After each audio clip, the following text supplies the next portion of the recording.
US intelligence, or really any intelligence agency today, can frame anyone they want for a cyber attack. We know this from one of the last WikiLeaks releases called Vault 7, where it revealed that among the CIA's hacking tools were the ability to place the fingerprints of adversary states, or really any group they wanted, into hacks that were actually conducted by the CIA itself. Basically a tool to create cyber false flags for any purpose.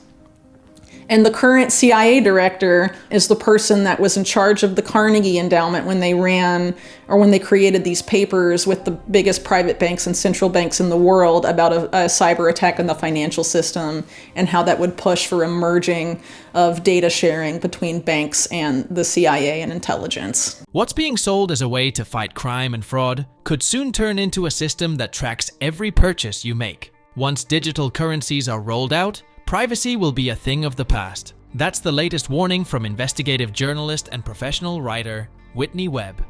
The systems that could change and control the global financial system are already being tested as we speak. Digital tools like stablecoins and tokenized deposits are slowly being linked to the financial world. Banks and tech firms are already getting involved. What hasn't happened yet is the event that pushes these changes into daily life. In an interview with James Patrick, Whitney Webb laid out what's coming. When paired with digital IDs, these digital dollars can allow governments and private companies to see what you spend and where you go. That kind of tracking opens the door to control. If someone else can decide when or how you use your money, your freedom starts to shrink. The reason for rolling it out will sound reasonable. Officials will say it's needed to fight crime, stop fraud, or protect national security. But the trade-off is clear. You'll lose privacy every time you spend. That may not feel urgent now, but once these systems are active, reversing them won't be easy. Institutions like JP Morgan and Citigroup are already developing tools that match what CBDCs are expected to do. They're preparing for a world where digital money can be adjusted, paused, or watched in real time. Make sure to stick around until the end of the video as Whitney Webb exposes the hidden details that tie everything together. Also guys, only a small percentage of my viewers subscribe. If you enjoy staying updated with finance content, consider subscribing or liking the video. It's free, and you can always change your mind. Now here's Whitney Webb breaking down the next phase of financial control. I think it's quite clear that the way to force onboarding of a CBDC is going to be some sort of crisis, some sort of event where people will be made an offer they can't refuse, essentially. Whatever that crisis is that creates this situation where people will have, very little choice but to onboard to this new digital currency system, it could manifest in a number of ways, but regardless of how it manifests, what the narrative is going to be is that privacy is dangerous, anonymity is dangerous, specifically financial privacy is dangerous. Those are going to be the narratives that come out of this event, and that's going to be a way to force onboarding both onto digital currency that can be tracked to stop terror financing or things of that nature. And also we have to know who everybody online is, or we have to know who everybody is interacting with these systems. We need digital ID. Well, there's a couple of reasons why I think they'd want to have private banks have like a major role in this digital currency system to come. If there's a private sector entity banking you and managing your money, it's much easier for them to bank you than the federal government. So for example, if the Federal Reserve were to do a direct issue CBDC, it would be harder for them to freeze someone's bank account or debank them in any sort of significant way, as opposed to a private company where you have, for example, precedents where JP Morgan Chase, for example, debanked Dr. Mercola and some of his executives and didn't give any reason as to why. They just said, we can no longer provide you with financial services, no questions asked. That would be very hard to do in the case of a direct issued CBDC. This is something similar to the argument that's been made for social media companies censoring. They say, oh, but they're private companies, so they can restrict speech however they want. But we know now that their restrictions on private speech have been a result of public sector pressure, right?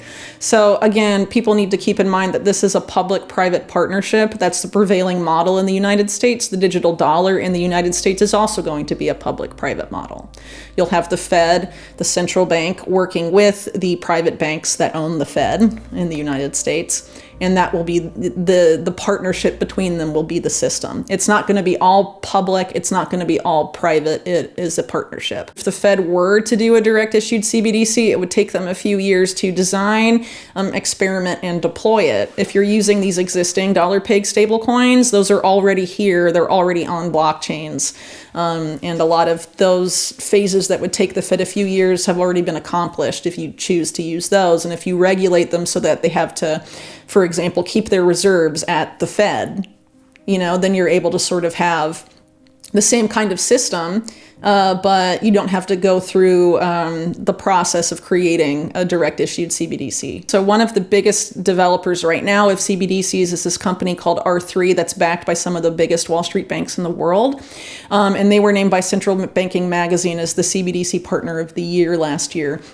And then they're developing a litany of CBDCs for countries all around the world.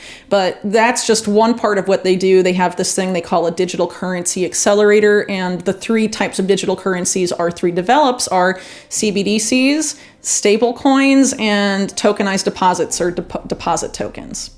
And some banks in the US have already rolled out deposit tokens. Citigroup, JP Morgan. JP Morgan actually had a research paper out last year about how CBDCs are inferior to deposit tokens and how deposit tokens are better. So Oliver Gale, who defines himself as the founder of CBDCs, has more recently co-founded a company called Fluent Finance. What Fluent Finance is they attempt to create a trustworthy dollar-pegged stablecoin that they call US Plus. And it's sort of framed as an answer to dollar-pegged stablecoins like Tether that have been controversial for having opaque reserves. So the whole thing about US Plus is having trackable reserves in real time and all of this. And so it's an attempt to create a very extremely trustworthy and backed by a consortium of banks, a bank-led US dollar-pegged stablecoin. So if the inventor of CBDCs is moving into stablecoins, he probably knows that there's something there. Whitney Webb warns that stablecoins and tokenized deposits are only a stepping stone toward a tightly controlled future led by central bank digital currencies. By keeping banks involved, governments avoid backlash and maintain the appearance of competition, while control moves further out of public reach. She believes a cyber crisis, whether real or staged, will likely be used to justify the rollout. When that moment comes, central banks and financial institutions will frame CBDCs as the solution. Digital IDs will be introduced alongside them, connecting personal identity to every transaction and removing the ability to act without being watched. This is not meant to improve daily life, but to take away the ability to live privately.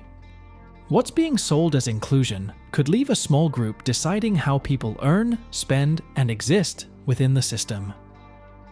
Now let's go back to Whitney Webb as she continues her discussion. Well, if you look at all of this through the lens of risk management, from the elite's perspective, let's take the words of Larry Fink, for example, of BlackRock, who's been obsessed with risk management his whole career. He has a quote, he's on video saying that the markets do not like democracy. Democracy is messy. They like totalitarian governments because the risk is low.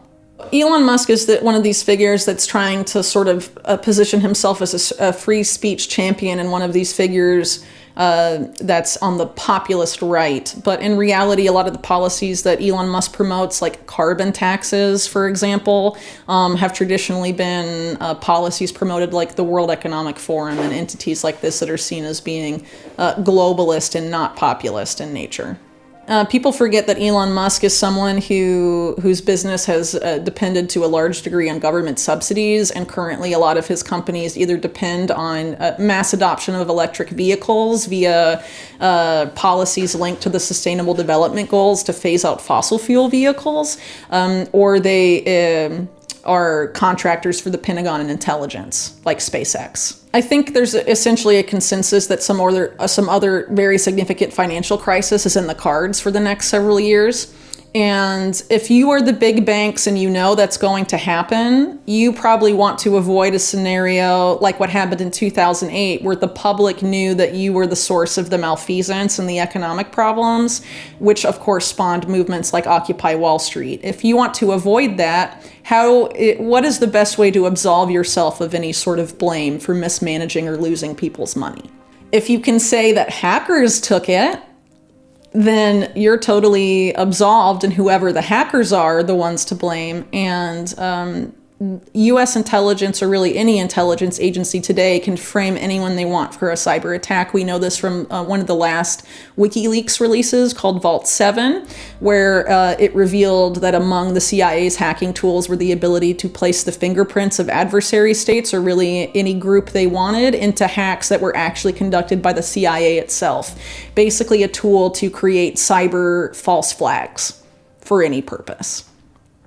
And the current CIA director is the person that was in charge of the Carnegie Endowment when they created these papers with the biggest private banks and central banks in the world about a cyber attack on the financial system, and how that would push for a merging of data sharing between banks and the CIA and intelligence. So I think one of the reasons they want this new system that ultimately amounts to a control system is because they see it as the ultimate form of risk management. So you surveil them constantly, you can turn their money on and off, you can turn their access to services and really anything else on and off as well under the digital ID functionality.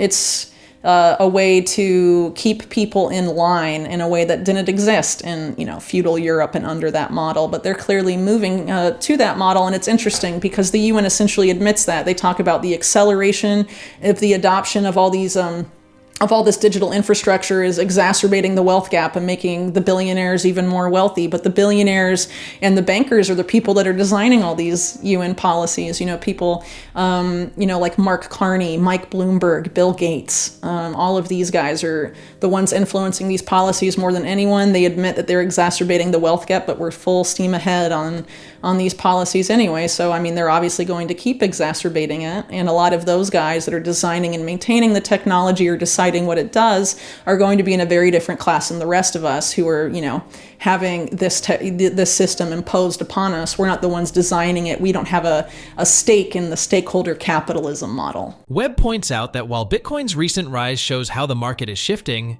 it also hints at a bigger and much more serious change coming. This change could lead to financial systems where a few elites hold all the power. As CBDCs and digital IDs make their way into the system, they could take away privacy, creating a future where everything is tracked and controlled. As more institutions take charge of digital assets, Bitcoin's movements might just be the beginning of a shift that takes away financial freedoms. With signs that Bitcoin might drop further in the short term and traders stepping back, the future of decentralized finance still feels unclear. What about you?